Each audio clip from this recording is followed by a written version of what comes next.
안녕하십니까? 최양진과 나누는 상담학 이야기 두 번째. 오늘은 좋은 상담자는 어떤 상담자가 좋은 상담자냐에 대해서 여러분과 함께 나누고자 합니다. 자, 상담자의 자질이 중요하겠죠. 상담자는 첫째, 내담자의 심리적 갈등이나 현실적인 문제를 합리적이고 올바른 방법으로 대처하고 해결해 나가도록 도와주는 사람이 상담가예요. 그러기 위해서는 상담가의 전문적 자질이 중요하겠죠. 이 상담가의 전문적 자질은 첫 번째, 심리학적 지식과 다양한 상담 이론을 활용할 줄 아는 상담가. 그리고 상담 기술, 훈련을 경험이 많은 상담가. 그리고 세 번째, 문화적 차이에 대해서 이해할 수 있고 상담자의 윤리에 대해서 또 책임질 줄 알아야 됩니다. 여기에서 상담자의 윤리가 나오죠? 윤리. 상담자는 내담자를 보호하고 내담자의 이익을 최우선으로 고려해야 합니다. 그러려면 우선적으로 성실성이 필요합니다. 두 번째는 뭐가 있을까요? 내담자에게 해를 끼쳐서 안 돼요. 이중적 관계라든가 성적인 관계 해서는 안 됩니다. 또 전문가로서의 책임을 준수해야 되는데 비밀도 꼭 유지해야 됩니다. 상담자의 인간적 자질에 있어서 인간에 대한 깊은 이해와 존경하는 마음이 있어야 됩니다. 그리고 상담에 대한 열정, 또 다양한 경험과 상담관의 정리. 무엇보다도 상담자 자신을 인정하고 돌보는 데 힘을 써야 됩니다. 그리고 상담자의 가치관이 상당히 중요하겠죠. 자, 상담자가 되고자 하는 동기도 점검해야 되는데 상담자의 욕구, 기대 또는 동기는 의식적, 무의식적으로 상담 과정에 영향을 미칠 수밖에 없어요. 그렇기 때문에 상담자는 자신의 동기와 욕구에 대해서 명확하게 인식하고 알아차리도록 노력을 해야 합니다. 이와 같이 꾸준한 교육적 분석과 자신의 욕구 인식을 수용해야 돼요. 이 깨어있는 열린 마음이 필요하다는 겁니다. 그러려면 상담가가 수련 과정을 많이 거쳐야 되는데요. 우선 상담 이론의 학습이 필요하죠. 전문적 서적이라든가 최신 논문, 철학, 종교, 서적 등을 다양하게 학습을 해야 됩니다.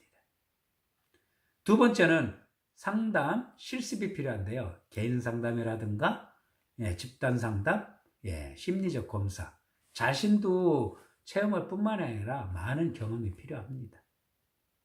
그리고 상담 교육의 프로그램의 참석과 상담 사례 연구 발표, 또 개인 지도나 집단에 대한 사례 발표를 통해서 슈퍼비전을 받아야 되죠. 그래서 상담자에 대한 탐색은 우선적으로 첫 번째, 내담자의 이야기를 듣는 것이 어려운가 그걸 한번 살펴봐야 됩니다.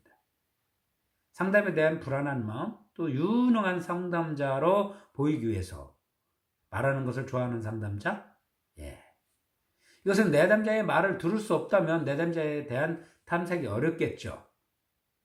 두 번째는 내담자의 침묵이 불안하게 느껴지는 거예요. 내담자의 침묵. 자신의 내면과 문제를 탐색하는 의미 있는 순간이라는 겁니다. 우린 기다려줘야 돼요. 그래서 내담자의 불안과 침묵을 수용하고 침묵의 의미를 탐색해야 됩니다. 상담자에 대한 탐색은 서둘러 도움을 주고 상담 효과를 보기 원하는가를 살펴봐야 됩니다. 성급한 도움, 오히려 방해가 되겠죠. 내담자가 스스로 해결 방안을 찾도록 돕는 것이 무엇보다도 중요합니다. 내담자의 문제만 보이는가? 내담자의 강점을 간과하고 전반적인 이해가 어렵다면 내담자의 문제만 보지 않도록 해야 한다는 거예요. 자, 상담 장면에서 겪게 되는 어려움이 있는데요. 첫 번째, 상담자에 대한 탐색. 그 얼마나 동일한 이론을 적용하는 겁니다. 하나의 이론만으로 내담자를 이해하고 돕는 것은 한계가 있겠죠. 그래서 여러 가지 상담 이론이나 다양한 상담 기법을 활용해야 됩니다. 또 무엇보다도 상담은 전이와 역전이를 통해서 상담을 하게 되는데요. 이 역전이를 당하게 되면 어떨까? 역전에 대한 자각을 하고 있는가라는 겁니다. 역전이 자각 못하면 상담관계 제대로 형성되지 않을 수 있다는 거예요.